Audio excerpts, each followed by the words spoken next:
I think he's the best prospect since Luka, like in my opinion, overall, total, top to bottom.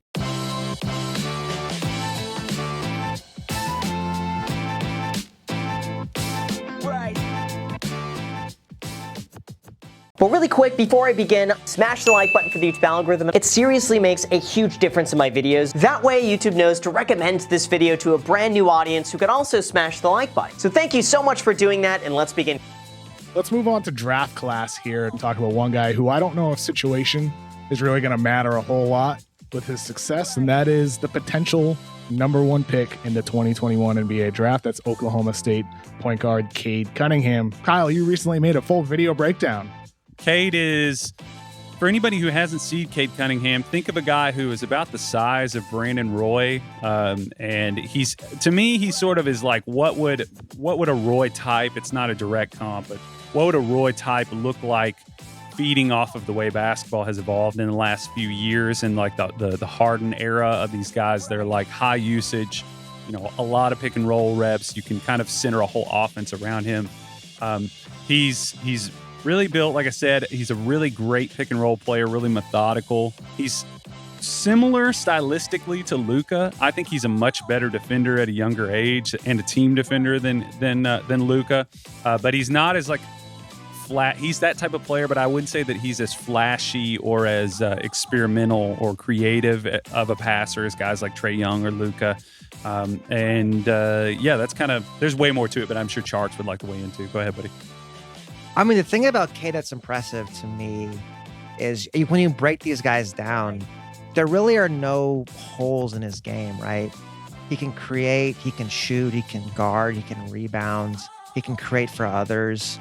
That's not, I think that's what you're saying, KOC, kind of about like, it doesn't really matter where he goes because he can really plug in anywhere. He's just a versatile player. Like, it's just, I can't think of many guys I've scouted where it's like, man, this guy can do everything at least pretty well on the court. There's no area where it's like he's got to get better at to be in the NBA. Like Kyle said, he's not a Luka level passer, playmaker, but he's very, very good. And he's very, very unselfish. And at 6'8", 220 pounds already, physically, he's already ready to plug into the NBA and deal with the physicality of the game. Because he already dictates speed. And he already controls, time and pace on the court in ways that you don't see from a lot of young players. I think, we talked about this a lot last week in regards to Tyrese Halliburton with his control and command of the game at a young age. And Cade Cunningham does that at a higher level, of course, because of his skill level as a shooter and a shot creator and his size and body on the court. I feel like he's going to be one of those guys who comes into the NBA right away and is good right away as a rookie. For sure. No doubt about it. And, ultimately, whether he goes #1 or #2, that'll be determined on what team ends up picking #1. Do they want a big like Evan Mobley, who we discussed in our first episode of Ringer NBA University 2 weeks ago, or Cade Cunningham, more of a playmaking presence? With him, I am curious, though. The shooting right now, he's shooting 39% from three and 82% from the free throw line. He was somebody who, entering college, there were, a little bit of questions of like whether he was a great shooter or just an average shooter. He's been pretty great so far. Charks, how much are you buying the shot? Or is it not something you're not too worried about right now, considering he's still just a teenager and that's something that should develop over time? Like, where are you at with his jumper and how that impacts his overall game on the offensive end? I mean, I think jumpers always matter, especially the way the game is played these days. Oh, yeah. So, like, if it wasn't there, I'd Safe be really to say. concerned. But he's making enough shots now. And I guess the guy I've kind of compared him to, first off, it's hard to compare a guy, a 6'8" point forward, because, like, pretty soon it's like, well, is he Luka or LeBron? Because there's just not very many 6'8" point forwards in the NBA, right? The guy I've been thinking is, I'm curious to think about this. Is he like a Jimmy Butler type? That's kind of my thought for him right now, is like a 6'8" guy who can guard, defend, but maybe just not that elite level scorer of a LeBron, Luka. He's on another planet in terms of like command of playmaking, command of like, I always say that like Cade is like an offensive motherboard type. Like he's the type that you come in and he is your context. Like he's like Luka in that way that he's like, okay, I think he's the best prospect since Luka, like in my opinion, overall, total, top to bottom. I mean, people have challenged the shooting I think that he's much more. He's an underrated. I've said some of these things so many times, but like he's an underrated team defender, and I think that makes him a little different than guys like Harden and Luka. Like he's a very clever off-ball defender, really good hands, really good, like has really good on-time, on-target hands. We talk about that with passing a lot, but on defense, he's like this. I think he's the type of guy that he's going to be an offensive engine, like we were saying, and he's going to be really good, and he's confident as a shooter. Okay, Kyle, my question for that, though, about offensive engine.